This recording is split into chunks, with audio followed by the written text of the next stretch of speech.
Bonjour à tous, bonjour à toutes et bienvenue sur ma chaîne.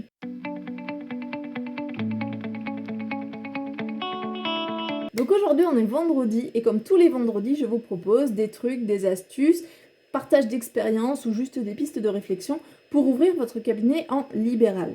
Et aujourd'hui on va revenir sur un aspect qui me semble fondamental, c'est la question de vos croyances. Quelles sont les croyances que vous avez en tant que thérapeute, mais également en tant que gestionnaire de cabinet et quelle influence finalement ces croyances ont sur votre pratique de libéral, que ce soit dans l'accompagnement des patients, des clients ou que ce soit dans votre gestion. Donc je vais vous demander à tous, à toutes, de prendre une feuille et de prendre vraiment, même deux feuilles. Vous allez voir deux feuilles. Et je vais vous demander vraiment de prendre de quoi noter et de vous poser vraiment sincèrement, profondément la question de, allez, qu'est-ce que je crois de moi par rapport à l'accompagnement des patients, voilà. Moi en tant que thérapeute, moi en tant qu'accompagnante, moi en tant que personne qui accompagne des personnes dans le changement ou dans le mieux-être, ou voilà, mettez ça vraiment au niveau qui vous correspond. Et de l'autre côté, posez-vous les mêmes questions, c'est-à-dire qu'est-ce que je crois de moi en tant que gestionnaire de cabinet. Et vous allez voir que si vous vous posez vraiment les questions, vous allez ressortir des choses du genre, ben voilà, je suis quelqu'un, dans la gestion de mon cabinet, je suis quelqu'un de rigoureux, ou je suis quelqu'un de totalement désorganisé.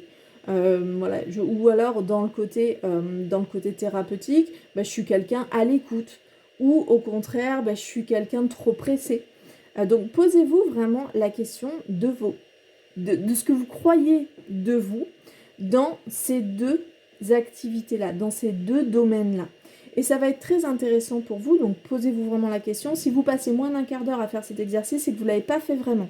C'est vraiment un exercice qui va vous demander vraiment d'aller en profondeur, de repartir aussi sur des choses qu'on vous a dites, voilà, les retours des patients, les retours de vos collègues, voilà, ça va vous permettre d'aller vraiment piocher dans vos expériences. Il va falloir aussi repenser aux situations et les analyser comme si vous étiez quelqu'un d'extérieur. Par exemple, vous repensez à une des dernières séances que vous avez faites, vous vous mettez vraiment dans l'ambiance, vous prenez le temps vraiment de vous replonger dedans. Et là, en regardant la scène de l'extérieur, vous vous dites, ok, qu'est-ce que je peux dire de cette personne-là? Voilà, qu'est-ce que je crois finalement de cette personne que je suis en train d'observer ou à laquelle je suis en train de penser. Donc prenez vraiment ce temps de vous questionner finalement sur vos croyances sur vous en tant que thérapeute et en tant que gestionnaire. Alors pourquoi on questionne les croyances? Alors bien évidemment, vous le savez, je le sais, les croyances ont un fort impact sur nos comportements. C'est-à-dire que si par exemple vous pensez que vous êtes nul en tant que thérapeute, et bien concrètement, vous n'aurez probablement pas les mêmes comportements que quelqu'un qui pense qu'il est super bon.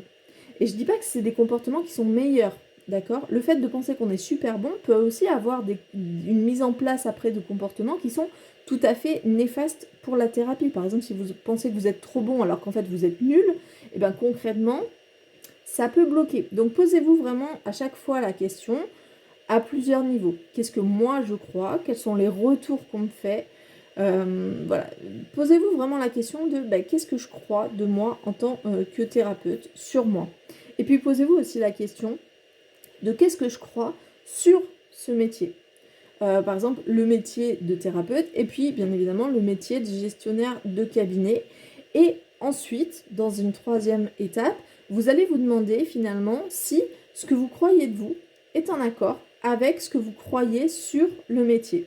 Histoire de voir finalement si vous pensez par exemple que vous n'êtes pas du tout à l'écoute et que vous pensez que le métier de thérapeute nécessite d'être à l'écoute, ok, demandez-vous ce que vous allez faire avec ça.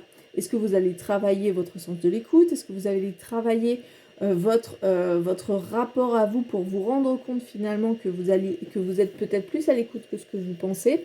Bref, ça va vous permettre de questionner les choses avec du recul. Et ça, c'est vraiment quelque chose de très important, de pouvoir prendre du recul par rapport à sa pratique, que ce soit sa pratique, encore une fois, de pratique d'accompagnement ou que ce soit sa pratique de gestion. Par exemple, quand on a la tête dans le guidon, on ne se pose pas forcément la question d'être rigoureux. Par contre, si vous posez la question de vos croyances par rapport à comment on gère un cabinet, peut-être que la question de la rigueur viendra se poser.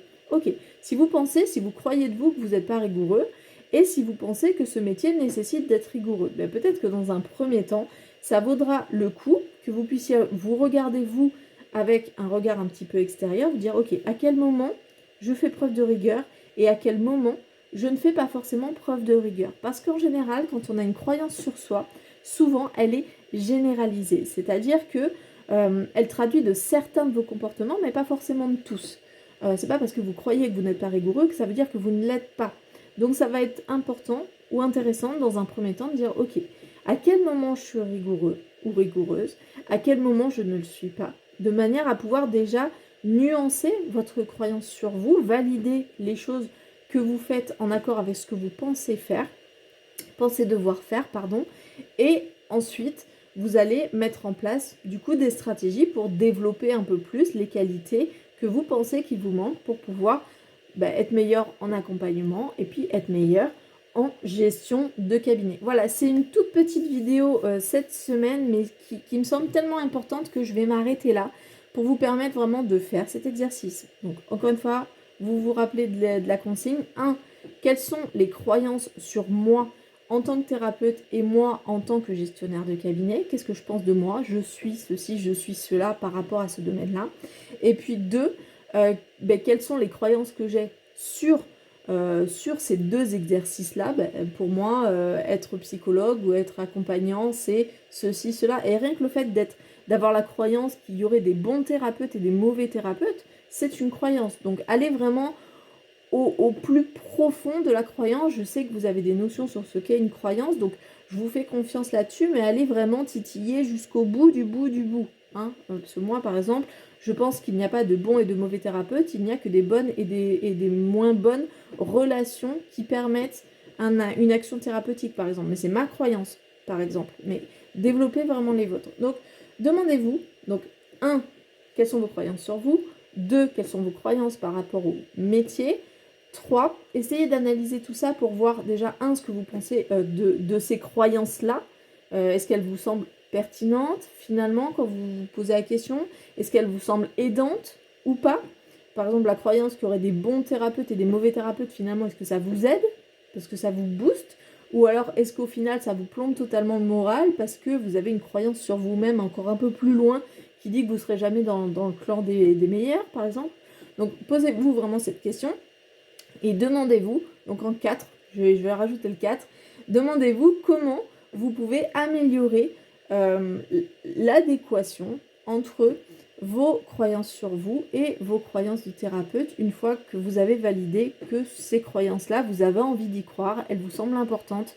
Voilà, donc ça vous permet vraiment de prendre du recul et de penser votre pratique à un autre niveau et c'est prioritaire, primordial quand on travaille, que ce soit en accompagnement ou que ce soit en gestion d'entreprise. Parce que rappelez-vous, vous êtes chef d'entreprise quand vous avez un cabinet la plupart du temps, sauf si vous êtes salarié, ça c'est encore autre chose, mais la plupart du temps vous êtes chef d'entreprise. Donc voilà, c'était une petite vidéo, mais j'espère qu'elle vous aura aidé. Prenez vraiment le temps de faire cet exercice. Ça va vraiment vous booster, vous aider. N'hésitez pas à mettre des commentaires sous la vidéo si vous avez envie de faire une remarque ou de vous dire de nous dire et de partager avec nous ce que ça vous a apporté de faire cet exercice si vous l'aviez déjà fait. Donc n'hésitez pas à commenter sous la vidéo ou poser des questions tout simplement. Donc voilà, je vous souhaite une très très bonne fin de journée, un bon week-end pour ceux qui regardent cette vidéo le vendredi et je vous dis à vendredi prochain pour une nouvelle vidéo. Ciao ciao.